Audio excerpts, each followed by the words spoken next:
Welcome back to another episode of Rack Talk. It's been a very long time, kind of been like 2 months, month and a half, I think. Yeah. We had a bunch of stuff planned for content-wise, and then Pennsylvania decided that we were having too nice of weather. Yeah, it decided went from nice to 30 degrees and rain. For like 2 months straight. We could have went out and did stuff, but I really didn't feel like doing anything in 4-degree weather. I know nobody else did, so we didn't. And a lot of our stuff kind of got pushed back to now, which now is April 30th, and opening day of turkey is tomorrow. It's May 1st. Today's May 1st? Okay, it's May 1st, not April 30th.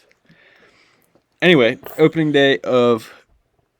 opening day for adults in PA for spring turkeys tomorrow. Well, it's technically everyone, but Well, yeah, but adults couldn't hunt last weekend. no, because that was Youth. youth guided only. Tomorrow's the opener. But I'm not going to be able to go. Me and Brady have other stuff we have to do. But Rufus is going. Yeah, I'm going to go freeze and hope one walks out in front of me. So the first part of this episode is going to be Rufus kind of going over what he's taking out, what his plans are, and just overall what he expects it to be, and then a brief touch of what happened last year. So, are you going with your bow or your shotgun? My shotgun. I'm going to take my 12 gauge out tomorrow so I can get one. Well, hopefully get one. And then after I get one, I have 2 tags, and then I'm going to run around with my 410. You got 2 spring turkey tags? Yeah. This might be the last year for it, though, because if they add Sundays next year, like they're talking about, Yeah, for spring turkey, I'll only be able to get one. If the game commission does a lot of the things they're talking about, hunting seasons are no longer going to be fun. I think we talked about them in one episode where they're trying to make, what was it? They're trying to make small game the same week as rifle. Yeah, like small game won't end at all. Yeah. And then with elk, if you're lucky enough to get a bull tag, once you get one, starting this year, once you get one, you're done. You don't even have to cash it in. Yeah, if you win the lottery, you won the lottery, and that's it. Yeah, like you don't even, like, if you don't fill it, you're screwed. You're never getting another one for PA. Yeah, I forgot about that one. We talked about that for like 34 minutes. Yeah, but I'm taking my 12 gauge out tomorrow and then hoping I can get one called in so I can shoot it with my 410. Can do a little bit better running and gunning with I think it's like 2 or 3 pounds instead of that single shot one that sucks. No, I bought a new one. I bought a Stevens 301. Have you shot it yet? Yeah, I don't have to slam it like a. I just want to slam it. I don't know what I was gonna say there, but yeah, no that. So, when I bought my shotgun, Rufus bought a brand new one. I got a pump 12 gauge, which I have to find a plug for because PA's lost 2 in the tube, 1 in the chamber. Mine holds 1 in the chamber, 5 in the tube. Very highly illegal for Pennsylvania. Yeah. But Rufus bought a break barrel 410. I thought it was going to be good. The guy behind the counter said it was good. Yeah, it's not good. The day we bought him, we went out and did a skeet shoot tournament. It was me, him, and Brady.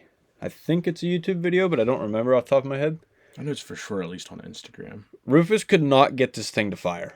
No, if I would just like easily close it, like if you're in the woods trying to be quiet, and I'd like easily shut it so like I wouldn't be loud, it wouldn't go off, and it was fall turkey, and I had a big group of hens at like 20 yards. Like fall turkey, we're allowed to shoot whatever, and when I got in there in the morning when it was legal shooting night, I softly closed it, and then I got them in range, pulled the hammer back. Trigger would not pull, and there's not a safety on it. So I had to force the hammer down, open it up, slam it as hard as I could, and then by that time they're all running off. And then I missed. Yeah, this thing would not, like, you could, and it didn't matter what you did. Like, you had to slam this thing with everything you had in your body. Yeah, like there was no like easing it shut or kind of slamming it. It was using everything you physically had in you to slam it shut, or it would not go off. And then I think when we were shooting skeet, he shot it like 3 or 4 times maybe, and then just decided that he was a dedicated skeet thrower and never shot it again. Yeah. But I didn't know you bought a new one. How many times have you shot the new one? I have it sighted in with lead, but I need to check it with my TSS. That's another thing. Lead ammo is starting to get nationwide banned in conservation areas. Yeah, they want you to use tungsten or steel or bismuth or any of the other non-lead rounds. Which all of them shoot way different and they're way more expensive. Yeah. Way more expensive. That's why I sight in with lead and then just check with TSS. Because for the 410, it's like for 5 shells, it's anywhere from 30 to $50, and then for 12 gauge, I think it's anywhere from 50 to 100, and then for 20, I think it's 50 to 75 or something like that. Yeah, that's ridiculous. I think a case of my 5.56 is 85 still. Not a case, a box of 20. Yeah. Which is kind of absurd. It is what it is. I mean, nothing I can do about it, but I'm still gonna buy it. yeah, I mean, I kind of have to buy it. Yeah. I can't. I mean, I could buy 223, but it's not as fun. I like 5.56. Yeah. But did you get one last year? Yeah, I got 2 last year. I got a Jake and a Longbeard. The Jake, I was trying to double up with my sister's boyfriend, but he missed. What if you miss tomorrow? If I miss, I quit. You won't quit. And then I tried for 2 weeks by myself last year, and I couldn't find any birds. And then my dad filled his tag, so he took me out. It was it was the next weekend. I saw birds on my friend's property. Went and tried to get them the next morning, and they didn't show up.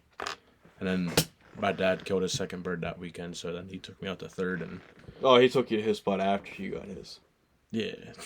He had to wait till he got his. Yeah, then I got to go to his. Dude, I want to go down to Mexico and hunt Osceola turkeys. Those things are cool, but so ugly at the same time. No, they're not. They're sweet. Dude. Their heads are ugly. Yeah, their heads are weird, but Their heads are ugly, but the rest of their them. pattern's insane. Yeah. Like they have them in Florida, but they don't look the same. Like bred with, because I think like Texas and those states have them too, but they started breeding with different species of turkeys. They don't look exactly the same, if I'm thinking right. I want to do the Grand Slam and then move into the World Slam.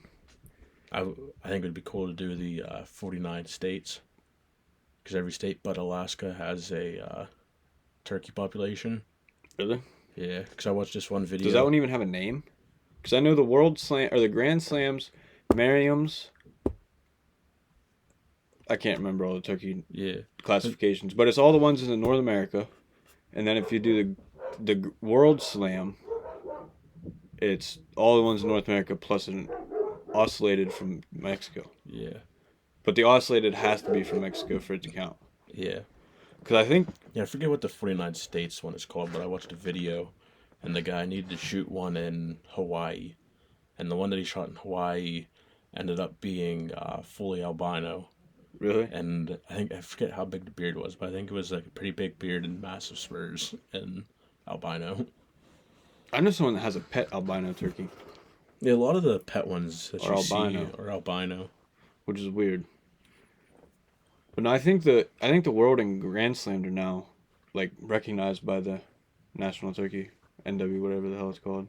NWTF. Yeah, National Wild Turkey Federation. Yeah. Yeah, I think they've now fully recognized it as a thing, and like, I think it was Instagram, but I think I saw someone do it last year, and they got sent like a plaque or something. That's cool. But if you could get the time off of work, you could have a good shot at doing it in 1 year, because I think Florida starts in like March. I think the Grand Slam Turkey Challenge would be the easiest and cheapest one to do. Maybe not easiest, definitely the cheapest. Yeah, for sure the cheapest. Still a decent amount of money, but yeah, I mean it's not going to be cheap by any means, but it's going to be cheaper than a guided elk hunt or trying to do the North American Big Game Challenge. Yeah, that's a nice. I want to do that one. Like throughout my life, that's like the one thing I want to achieve. I just want to shoot a bear. We had a bear. We had a bear in the sidewoods last year. All preseason, on cameras, tried to destroy my Tacticam, and then it was opening day of bear. Ever since then, never saw him. And then when me and Brady went to shed hunt, we saw a sign that he's still there. So I remember 2 years ago, I had a bear every 2 weeks. It would show up on between Thursday and Friday every 2 weeks, and the 2 weeks 2 years ago landed on the first day of archery bear. And I went back there, not on the rest of archery season.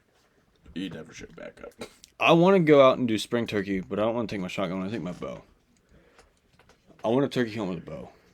But You just better. well, that's another thing me and Rufus had planned is we actually we went and bought all the targets. We were gonna set up a bow range specifically for turkey.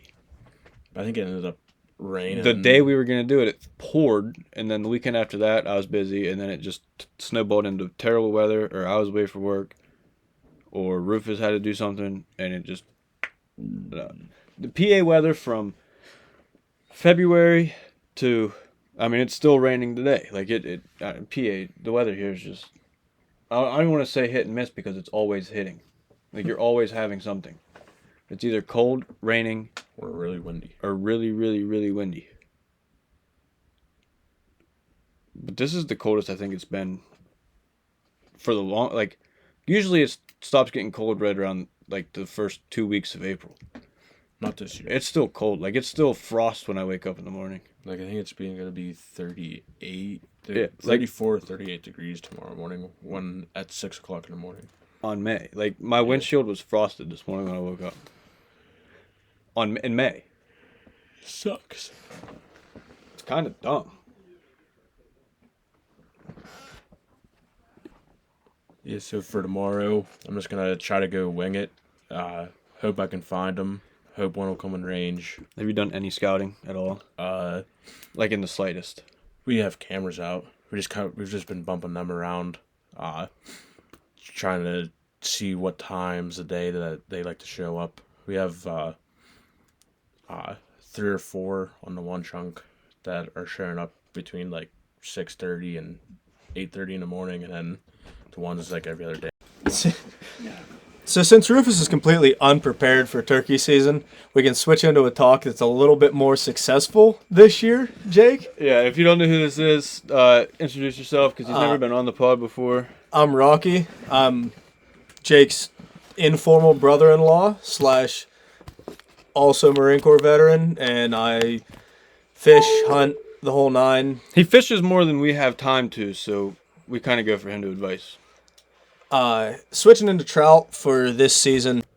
Okay, and before I go into a rant here on the Game Commission, we're adding this after the fact, as shortly after this episode was recorded, I found out that the Game Commission is actually doing a lot of different things this year for conservation. They are changing the minimum limit of a trout size from 7 inches to 9 inches, as most native trout in PA don't get much bigger than 7 inches. That stops any smaller or bigger natives from being harvested and being taken out of the waters. And moving into 2027, it's looking like they're going to be putting in more in place to not double stock streams and not stock over native brookie streams. So take everything I'm complaining about the Game Commission doing with a grain of salt, as it does seem that they're going in a completely better direction starting this year. Now we're going back to the original podcast so you guys can hear my true rant on what I was talking about. The Game Commission in Pennsylvania has done an excellent job at overstocking every stream that even exists. I mean, you can follow a stock truck around and just catch them by the bucket this year. My only positive attribution is they are stocking brookies. So that's cool, getting a native fish back into the wildlife and trying to actually rebuild that ecosystem with that. But the contrary to that is stocking browns and other non-native trouts in the stream. I should rephrase that. Oversized browns in native streams, double stocking and possibly hurting native populations. I mean, there's a lot of points on it, from the fact that there's been a massive decline in aquatic insects. The mayfly hatches, the stonefly, any bug that trout are normally eating, you stock these streams full of non-native trout, and now there's way more fish eating the same amount of bugs to keep those fish alive.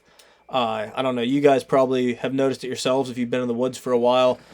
Go flip a rock over, and the amount of bugs you see under it are nothing compared to what there used to be. Speaking of that, you know what? That just reminded me. You know what I haven't seen in the woods since I was a kid? Those little like gray roly-poly things that when you flip the rock over, they're just laying under it. The little like hard shell looking bugs. Yeah. Yeah. I forget what those things are called. I call them. I haven't seen those. Yeah, in they look years. like if an armadillo was a Yeah. bug. Yeah, they're one of the again another great source of food for trout, and I don't know if that's just a pattern. Again, I'm not a biologist of any means. We have no degree. I have no actual information on this, and I'm talking completely out of my ass. But I just want to preface that before somebody takes this as law. From my own experience, I've seen less bugs, and my fear is that we're pushing so much to sport fishing, which is awesome. That people want to get out and catch fish, right? That's why people buy licenses. So I agree that trout should be stocked, but my fear is, what are the negative effects of stocking these fish? And because they eat the insects, like they eat the same thing that native trout do. When you stock into native trout streams, are we killing the long run by are we putting ourselves in the debt of the insects, essentially? Are we stocking these fish now, and it's going to turn into a day where Pennsylvania native trout don't eat the same, where dry flies aren't possible in Pennsylvania because those insects aren't there? I don't know. And the Pennsylvania Game Commission and Fish and Wildlife have a very extensive record of trying to mitigate a solution by creating a very larger one. They did it. What decade did they introduce mountain lions again? No, there's no mountain lions in Pennsylvania. Yeah, that's what they claim. There's there's just some really long-tailed bobcats. Yeah, that's what they claim. They tried Long-tailed bobcat is what they called Rufus in high school. Yeah, Rufus had a little raccoon tail coming off the back of his afro. I thought it came out the front. So did she. The Rocky fly fishes. He doesn't like none of us fly fish. Rocky fly fishes, so he has a whole different aspect and perspective of it. Because we pretty much catch bass. To put an outlook on it, I'm an outdoorsman and a conservationist in the same way as Teddy Roosevelt and Donnie Vincent. Not these blue hairs that drive Subarus and have armpit hair. Have armpit? But no, conservation is equally as important as the sport itself. I mean, I understand a lot of that money goes back towards conservation, but when you sit back and look at the big picture, you have to question, are we conserving by adding fish, or are we slowly harming the natural habitat by focusing only on the fishability right now? I mean, Pennsylvania has the potential to be a great fishery, and it is in a lot of ways. You look at like Kyle Lake up in DuBois, it's a big bass project. That's an awesome fishery for bass. You can go out there and hammer. I mean, there's 4, 5, 6 pound bass in there regularly. Well, they have that trout project in Clearwater. Or Yeah. Not Clearwater. Clear Creek. Well, don't even get me started on trout projects. There's a lot the Game Commission tries to do for that I do appreciate. Delayed harvest, no harvest, fly projects. I'm talking aside from the Class A streams, aside from the native streams, just on the stocked aspects. There are streams that they stock and you're not allowed to take fish from. You're not allowed to harvest. You're not allowed to fish anything but fly. You're not allowed to use. There's different levels of it. But I think there's a big problem with the overfishing and the failure to enforce on that. Well, a thing that correlates to the hunting side of it is the Amish go completely unregulated. Yeah, I mean, there's a big problem with the straw hat type people in Pennsylvania that you can say they're great people, and there's a lot of them that are, but there's also a lot that hide behind religion to exempt themselves from regulation. they start this mentor youth program to try and get kids out in the woods, and there's Amishmen who have 3-year-olds that are shooting bucks. No, they get them at 1-year-old. Yeah, I mean, again, this is a problem with everybody. It's just a major problem in that community. It's I don't know, Minnesota daycare situation where there is a certain community that is blatantly taking advantage of rules that are put in place. If any of you guys live around Amish, you're probably familiar with the way that they tend to overfish and eat everything. They can catch one that's the size of your index finger, and they're keeping it. Yeah, They keep everything. Again, not every one of them, but a lot of them. Not necessarily a lot of them, but some of them tend to overfish waters. I mean, I have waters. I have bass ponds that I've fished for 15 years that are just destroyed because, I used to be able to go there and I'm not catching any monsters. 1 or 2 pound bass regularly, every other cast. You just filled ponds.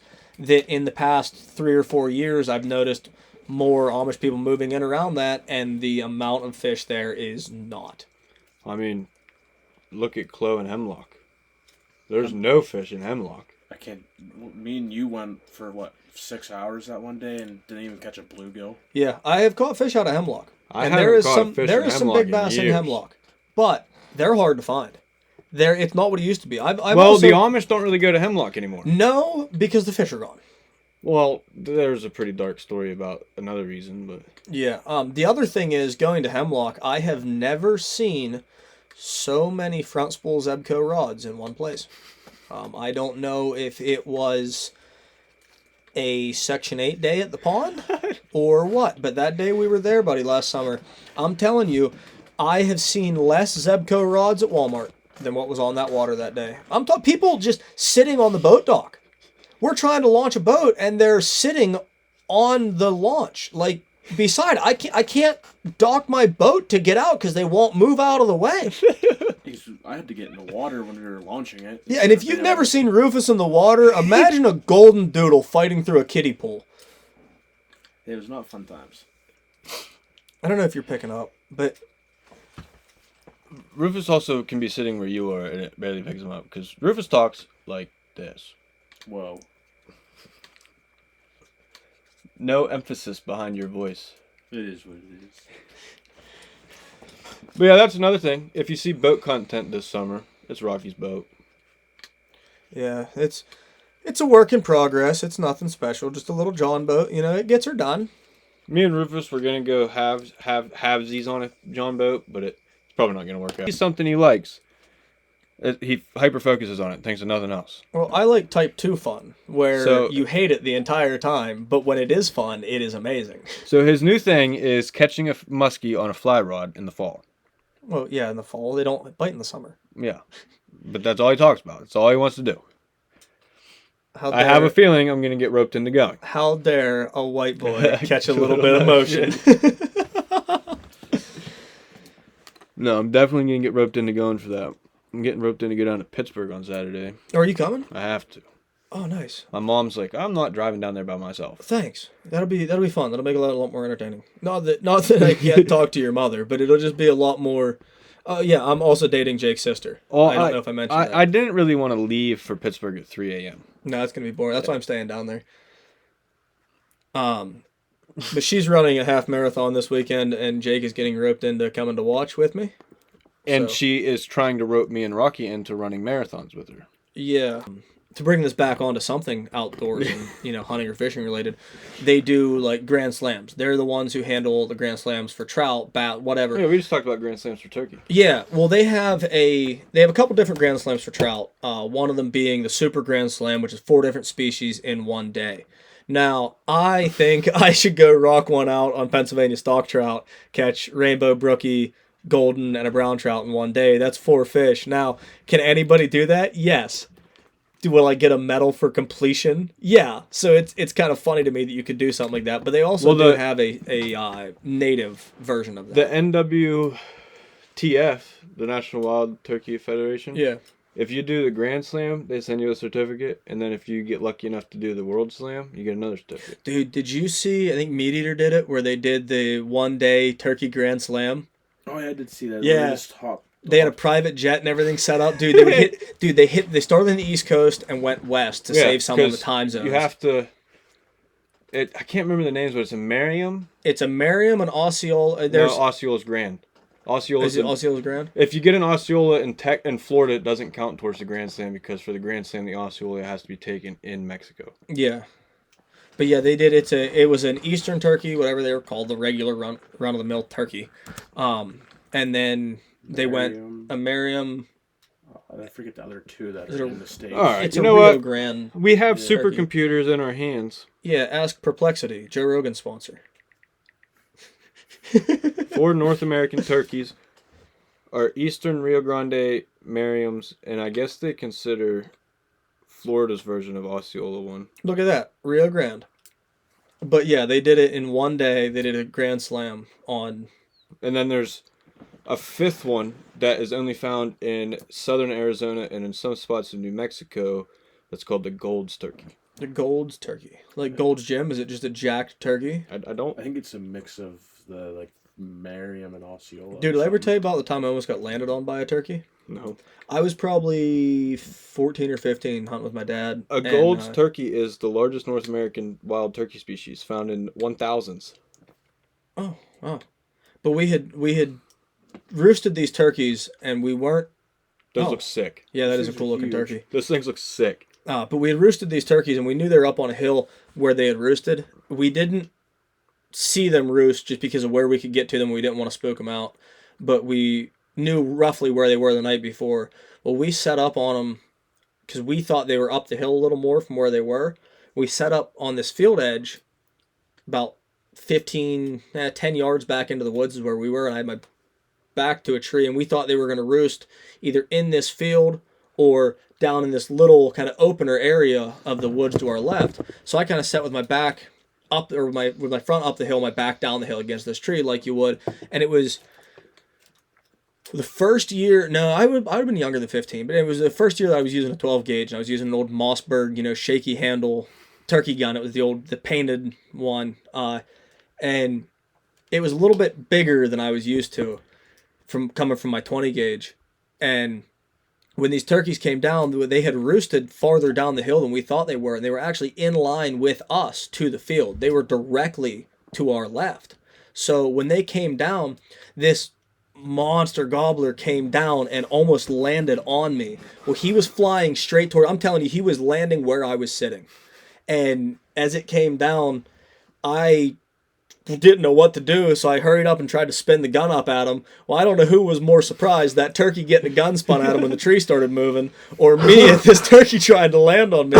And he freaked out and I couldn't get a shot on me. He took off through, but that was quite entertaining. I went turkey hunting one time. It was for fall turkey of 22 or 23, I don't remember. But Caleb was like, oh, I got this great spot. So we got up at like 3:30 in the morning because we had to drive the whole way to Dayton, out in the middle of this woods, out in the middle of nowhere. That's where I live. No, way out past. Like way out past. Yeah. And we got there at like 5, and then we had to trek for a mile up a hill. And then we get to this field. And we're sitting there, and me, Caleb, and Brady all agreed we're going to sit in the same spot until the roost happens, and then we can go wherever we want after the roost happens so we don't kick them out of the roost. Okay, everybody agreed to it. Sitting there for 10 minutes. The sun just starts to break the horizon. Caleb gets up and walks right across the field. Kicks all turkeys out of the roost. Didn't see any the rest of the day. Why did he walk through the field? It's Caleb. Well, okay. This dude tried to shoot a squirrel at 75 yards with a 12 gauge.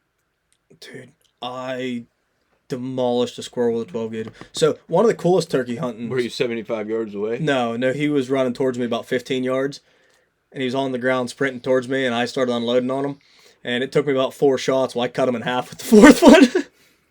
No, so I was way wrong.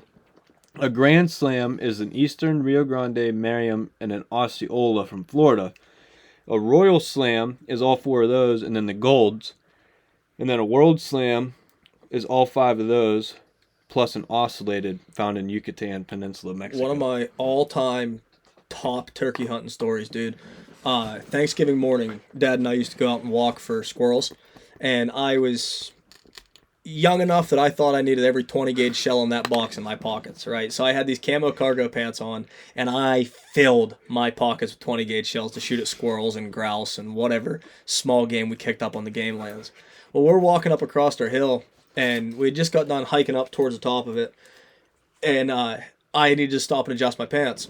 Well, I stopped to adjust my pants, and as I'm pulling my pants up and you tighten my belt, we hear this rustling, and we kind of just pause on the trail where we're standing, and this whole pack of turkeys, it was fall turkey season, so it didn't matter, but this whole pack of turkeys comes walking right up over the trail, not 20 yards in front of us, and we're standing dead in the center of the trail. So they got out, and we let 3 of them. There was the first 3 turkeys were all decent jakes. They were on the edge of jakes and longbeards.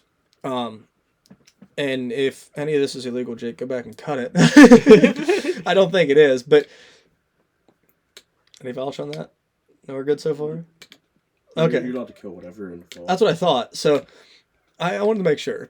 Yeah, fall turkey you can kill whatever. Spring turkey, it has to be a beard. I'm not an outlaw by any means, but I know a lot of outlaws. But the turkeys walk up, and as soon as the first turkey crossed the whole way across the path, I took the shot on it with a 20 gauge and dropped him where he stood. Well, the rest of them started flying then. Dad smoked one out of the air with a Frankie, and it dropped. It was one of the coolest. We come down. We were supposed to be at my grandma's at noon for Thanksgiving. It's 11:35, and Dad and I come walking out of the woods with 2 turkeys, and Mom was livid. Oh, she could have wrung us out. What in the world are you guys doing? We have to be at your mother's in 15 minutes, and you guys are walking out of the woods with turkeys. And the only thing I can say is, we brought dinner on Thanksgiving Day, Didn't you dude. do that? What? You got a turkey on Thanksgiving Day? Yeah, I did with Sam in 22 or 23. We went out, and it was like right before we had to leave to go home to make it to our dinners, and these group of hens decided to come out, and they were like 50 yards, but they spotted us and were ready to take off, and I let one fly and crumpled one, and then right as they started flapping their wings, Sam sent one but couldn't hit it, and then that was about the end of that one. Rufus, you're a big turkey hunter. We have one video. Caleb and Brady, not the Brady that everybody knows, the other Brady, went out for fall turkey, and that Brady got one, and then Caleb and him decided it'd be a good idea to try to film the field dressing for YouTube. It was not a very good video. No, field dressing a turkey isn't good video in the first place. But Rufus, you're a big turkey hunter. Did you guys talk about them getting rid of the second spring tag? Yeah. Did you talk about why they're getting rid of the second spring Because they tag? might add Sundays. Yeah. Yeah. The dumbest thing I've ever heard. We have a whole 40-minute episode shitting on the game commission. I figured. Because, one, did you hear what they're doing with the bull tag lottery? Mm-mm. If you win a tag and don't cash it, still can never apply for another one. Yeah, like they started this year. Well, I think It starts next year. If you don't get a turkey. If you win the bull tag lottery, an elk. if you win the bull elk lottery but don't get one, you still can never apply for another What one. is this, the freaking government budget? If you don't use all your money, you don't get it? Yeah, That's the most inefficient thing ever. Yeah, and if you do get it, you still can never apply for another one So you can only ever get one opportunity in at life.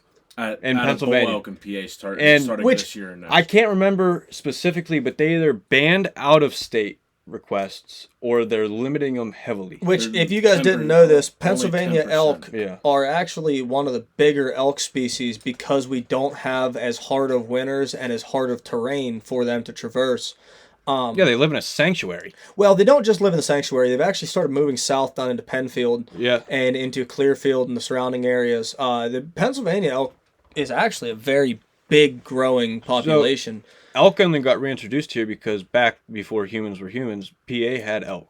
Yeah. Like we had a massive amount of elk. Yeah, well, and they thrive in this Yeah. area because they keep food through the winter. Like I have a buddy out in Colorado, and he said their elk population got destroyed a few years ago with that real hard winter because the elk couldn't get food. You know, you have like states like Montana that do, they actually clear off fields in certain areas that for the elk to come down and eat in the winter to try and keep that alive. But that's conservation. Yeah, not Right. banning people from pulling a tag. Well, Yeah, I don't know. I don't like that. No, that like they passed that. They took a vote, passed it. It's a thing. It's in. But it starts this fall. Oh, I'm surprised they're not trying it out like they do everything else. So and then another thing that they want to try out is making all the fall seasons the same week. Like rifle, small game. What was the other one? I think it's just rifle and Rifle and small game are going to be during the same week. That's instead of it being like a 2-week break. Yeah. Rifle for small game. First of all, everything should go out of season the day rifle deer comes in because there's enough idiots in these woods. Yeah. Pennsylvania has one of the highest, don't quote me on this, possibly the highest per capita of hunters. And you already have so many idiots running around in Orange that are stomping through, just not paying attention to their surroundings by any means. I mean, walking on a private lands, just destroying and just acting like fools. You know, I don't know the exact numbers on how many people get shot per year in mistaken shootings in Pennsylvania, but it is not zero. Introducing more hunters into that wood and more opportunities for people to shoot stuff is just a terrible idea. Well, especially, I don't want to be walking around the woods with a small game caliber rifle when there's someone that has a 6.5, a 300 Win Mag, a 308, a 30-06. I don't like the idea. I mean, I've had multiple times hunting public land of, even private land. I've had people walk up on me in archery season hunting small game. No, I think they want to combine something where you have to wear orange with a season you don't have to wear orange. Because we were talking about that. It was something, they want to combine something with archery. I think, no, late archery fell in when they wanted to combine in small game because me and you were talking about. Well, small game already falls during archery season.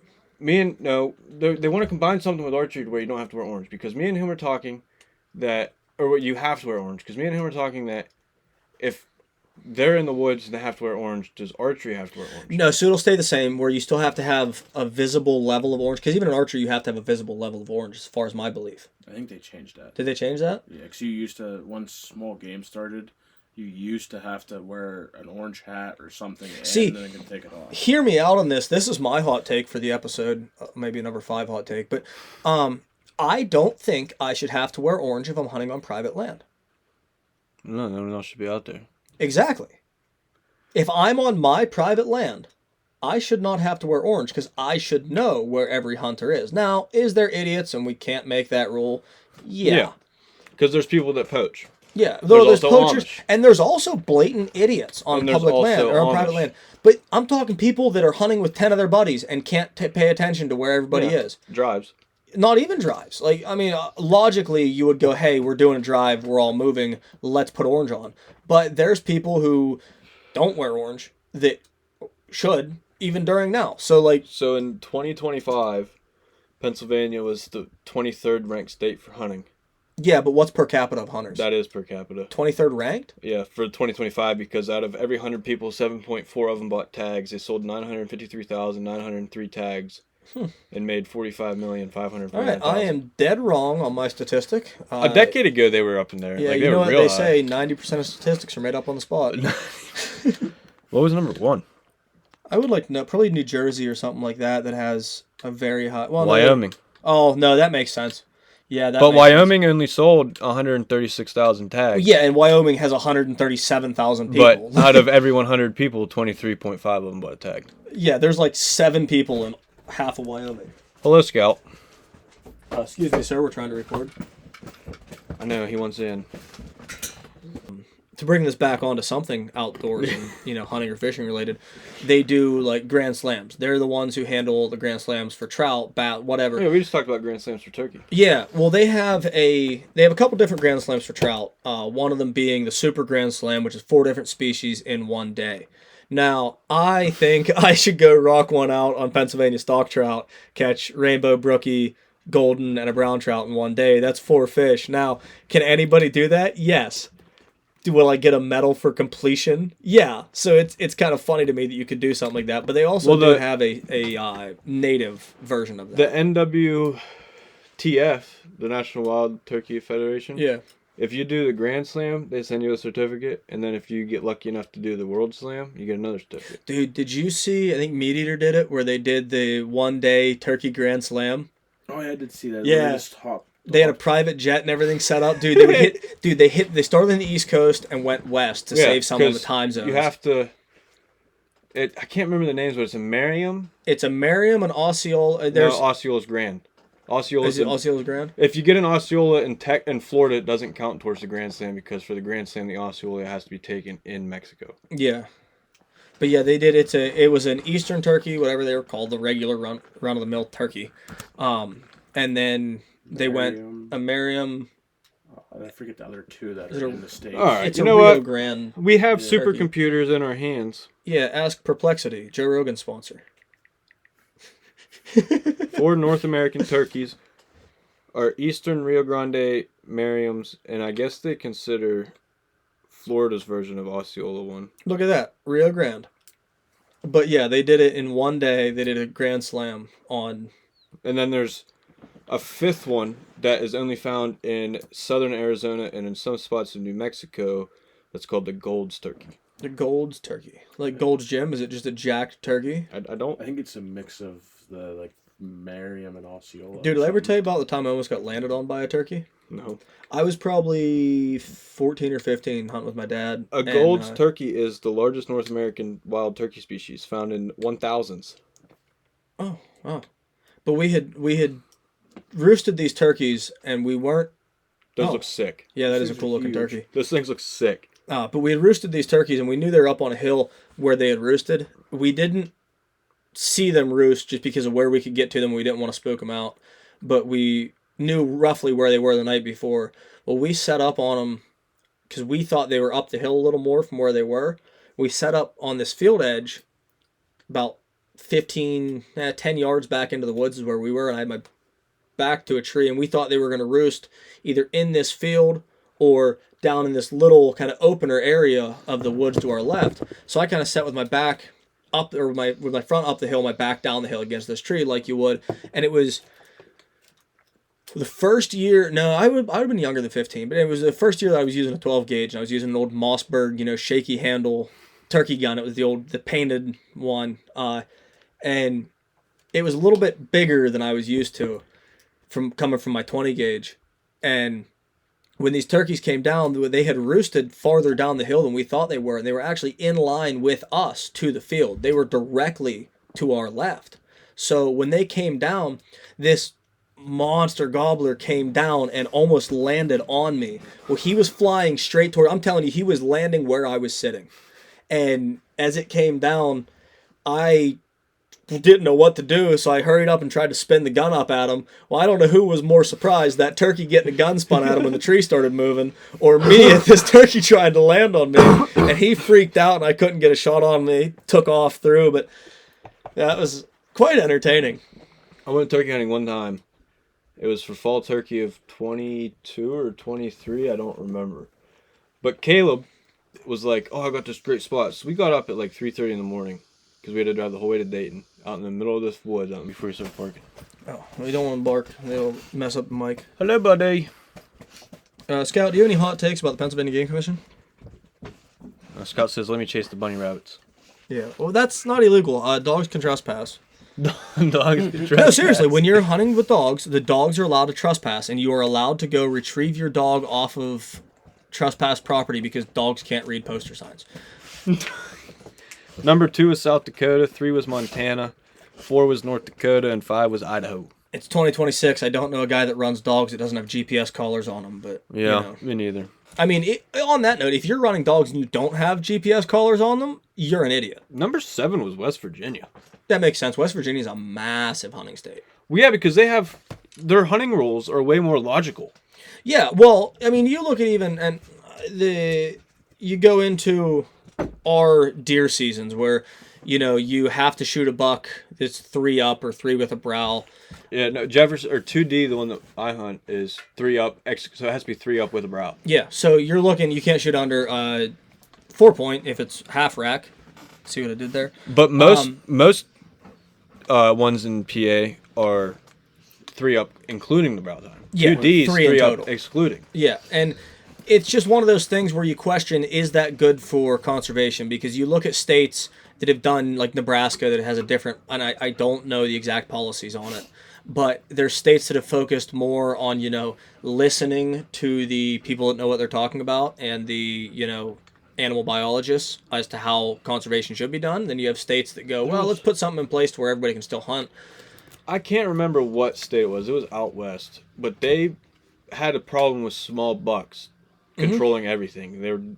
So all their bucks were becoming smaller, and they made it.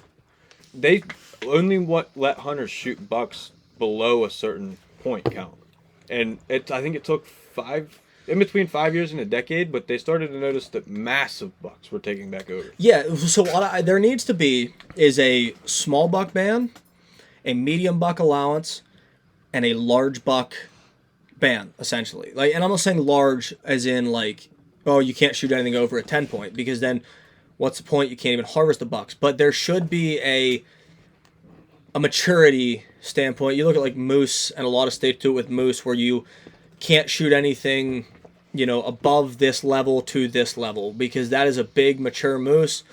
And I think one of the problems with doing that with whitetail is whitetail do not grow consistently. There's no set pattern to their horns. No, it all depends on what food they had the season before. Exactly, and they're very hard to age standing. You can guesstimate. The only way to really guesstimate is the arch in the back. Like if they're dipping real low, they're arching old. their back, and they're gray in their face, and but without pulling teeth, you can never truly know. No, but that's like we saw it out where we hunt last year. Is some bucks like when you look at them on trail cam pictures and stuff. If you look at the base of the antlers and they have those little growths, that's a buck that ate well. Yeah. But not every buck in PA can do that, because a lot of them... No, it's the same logic as like an apple tree. If an apple tree has a good year, it's going to have more sprouts. So a buck that had a very good year in velvet is going to have more sprouts and more nubs down around that base. But again, in rifle season, that's easier to find. Get a good set of binoculars, get a good scope. But in archery season, you don't have the time to figure that out. So I don't necessarily disagree with our point restrictions. I do think you should have to earn a buck tag. So I know in Virginia where I go, you get 6 deer tags, and you can either shoot. Well, I guess if you're east of the Blue Ridge Mountain, you have 6. If you're west of it, you can only shoot 5. But no matter where, you can fill them all with doe, or you can shoot 3 buck, and then if you shoot a buck first, you have to shoot a doe. Or if you shoot a doe first, you can shoot 2 bucks. Yeah, well, and I think we should do an earn a buck. You have to shoot, because like right now, the Game Commission, you can buy 6 tags over the counter. Well, everybody buys their max amount of tags, and then they shoot 2 deer. So what does selling more tags do? Well, they do that, and then what they do is when they do the 4 rounds of tags, the 4th round you can buy as many as left. Yeah, like I know my dad last year bought 6 tags. And what the Amish do is they'll line up outside the damn door. But I agree with that. Like, obviously the Game Commission has decided there is more doe than buck, and there needs to be doe shot. Cool. Yes, but I think they should still put a limit on doe tags. But simple answer, there is a limit. I think it's 5 or 6. It's 6. Not counting DMAP. Yeah. You're allowed to get as many DMAP as you want, but it's only certain areas you can shoot the DMAP. They shouldn't be letting 1-year-olds get 6 doe tags. But aside from that, if they need the meat to feed their families, that's cool. I'm talking strictly on the conservation standpoint. They think there's more doe than buck. They think more doe need to be shot. Okay, make people earn their buck tag. Okay, you have to shoot a doe before you can shoot a buck. You have to qualify that, right?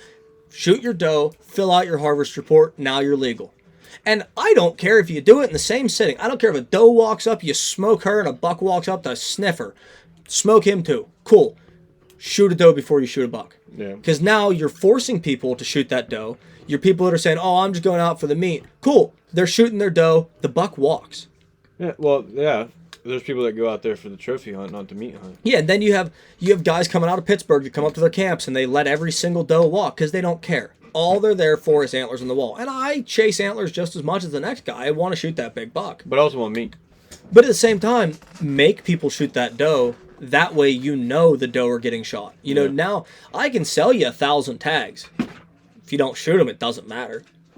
So what, in 5 years you can buy 12 tags? In 10 years you can buy 14?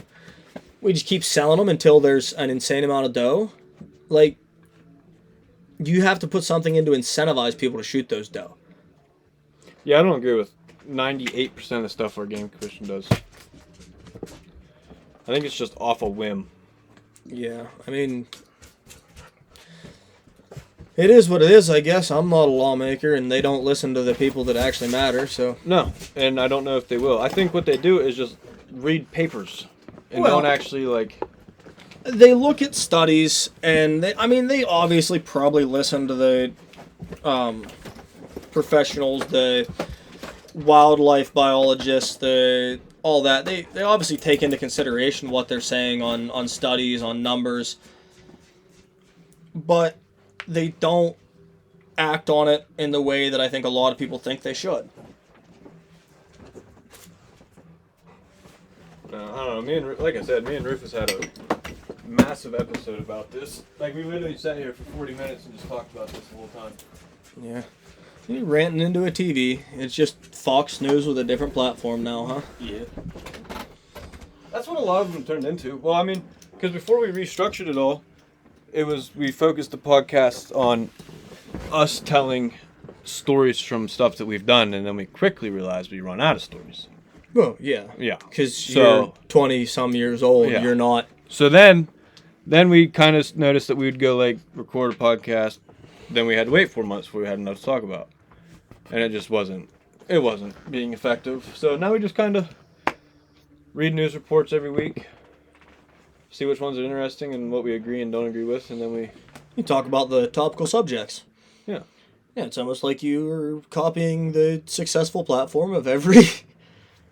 I mean, it's if it's a system that works, it's a system that works. Yeah, it's the put another quarter in the Alex Jones was right jar. It's... Yeah, I don't even know who that is.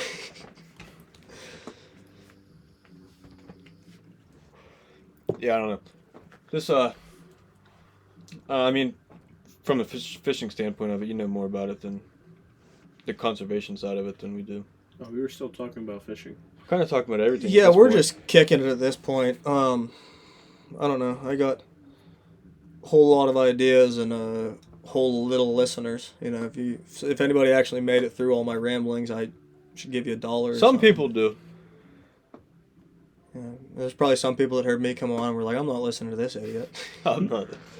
No, I think they say that when they hear just any of us. Yeah, honestly, if you're listening to this podcast, I might be a breath of fresh air. No, it's pretty much the same. I mean, because you got to think, it's me, Brady, and Rufus. Same, but different. I don't know. How far did I derail you guys? What was your original plan here? About this. It kind of spun in how I thought it would. Yeah. Yeah, I don't really have anything. I mean, Rufus is completely and utterly unprepared for tomorrow. Yeah. Absolutely not ready. He's going to dress himself up as a turkey and go out there and do unspeakable things to get a bird. There you go. I can't say that, but you got to do what you got to do. That is totally illegal and not recommended or condoned by Half Rack Productions in any way, shape, or form. Yeah, don't do that. Joke. Do not dress up as a turkey. Do not spot and stalk turkeys. It is illegal. You cannot put a fan in front of your face and sneak up on turkeys. You will get shot by some other idiot not wearing orange that you didn't know was there because you're hunting on public land. Or watched by the game commission while they laugh at you until they wait for you just to come in and grab you. Yeah. Also, pick up your shells. I know lots of people who have got littering fines on their way out of the woods because old Mr. Game Warden said, hey, you got that empty in your pocket? I didn't realize that was a rule. No, it is. Yeah. Yeah. Yeah, you can snag a littering fine. I'm glad I picked my shells up anyway. And Well, I was did really you- happy when I figured that That out. just reminded me of this. Did you hear what they finally put into effect? Which I'm actually, I agree with it, but at the same time, it's going to suck for a lot of people. What's that? They're starting the ban on lead products in conservatories, conservation areas. Oh, yeah. It finally went into effect. They started with Erie and another one on the western side, and then it's just going to go across. It's a nationwide thing, but the first one in PA was Erie. Yeah, but on that note, I feel like in the modern day, 75% of people are shooting $20 TSSs anyway. I am. There's still a lot, because they also banned lead fishing tackle. Yeah, which I don't agree with because sinkers. Yeah, they're going to have to find I something don't know what I'm supposed to use. And in the regular world, I'm sure there's another option, but With tungsten, they use tungsten. yeah, but tungsten, like in bass, yeah, I agree. Like I can put head weights on. I can put But whatever yeah, I on for guess from a tungsten. fly side, it's way But from different. fly side, dude, like I need something that I can pinch on my line, take back off, and I need something small. And lead is small and heavy. This leaves an avenue for you to create something. Oh yeah, let me just rank up my metallurgy degree and figure out what other soft metal I can use. I mean, I don't know. I don't know I enough get about why it. they're doing it, but they really should have tried to find alternatives before they pushed it. Yeah, and my other thing, like with the fishing side of it, if it is going into effect for It's fishing, in effect. what is lead doing? A little bit of lead. I mean, a literally 0.03 or zero point 0.3 grams of lead on my fly gear is affecting that waterway more than overstocking it and they eat all the aquatic insects. I think they're more concerned about people's lead products falling off and then not being able to retrieve them, and then the fish eat the lead. The article that me and Rufus read that kind of pointed us to that's what it was. But I see, like, I don't know. I don't know. Yeah, I mean, I see it. Like, I fully see it. But I don't know. It's one of those things where I don't know enough about it to not just be, Yeah, I've never really studied it. Like, I only learned about it because I wrote one of our blogs about it, and then me and Rufus did the podcast about it the next day. yeah. Like, before that, I didn't know that they were pushing a ban on lead. Mainly because I don't go to the conservation areas. I mainly fish and hunt public land, but it's still a thing that not a lot of people might know about. Yeah, and do your own research. We're not Yeah, we're not a research-backed program. don't take my words to the town hall. You'll probably look like an idiot. We're just idiots that got bored and now do this for fun. Yeah, and you guys listen to it, I guess.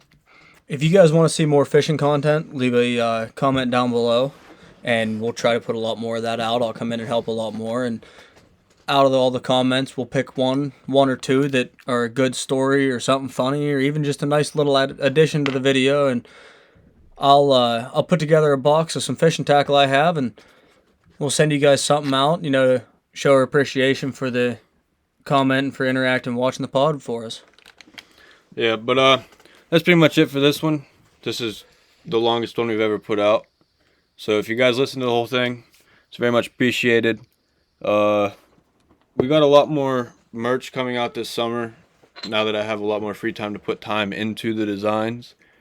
But for the summer stuff, we're going to try to get away from hunting focused shirts. It's going to be more like general outdoor activities because we all do everything. Like, I have a side-by-side, so I buggy ride all the time. We hike. Like, if it involves the outdoors, we do it. Like one of my favorite things is I like researching an area and then finding the history behind it and then going to look at it in person. And I don't know, like metal detecting is another big thing, but like we're trying to branch away because the content was never started to be just focused on hunting. Like we never wanted it to just be hunting. So we're trying to branch back out. So keep an eye out for all that stuff. There'll be more stickers, hats, shirts, hoodies. There probably won't be a lot of hoodies in the summertime. We're going to do a limited release pre-order for fishing shirts. The pre-order is going to be open for a week. I'm probably going to open it this Sunday, so May 3rd. And it'll run for a week, so it'll run May 3rd to May 10th. And then if you bought one, it'll take 2 to 3 weeks-ish to get made and then shipped out to you because pre-order. We're not going to make them until they're all ordered. That way we don't order an excess amount or order too little. But yeah, thanks for watching this whole thing. All the links and stuff will be in the description for all our other socials and our store. But yeah, catch you on the next one.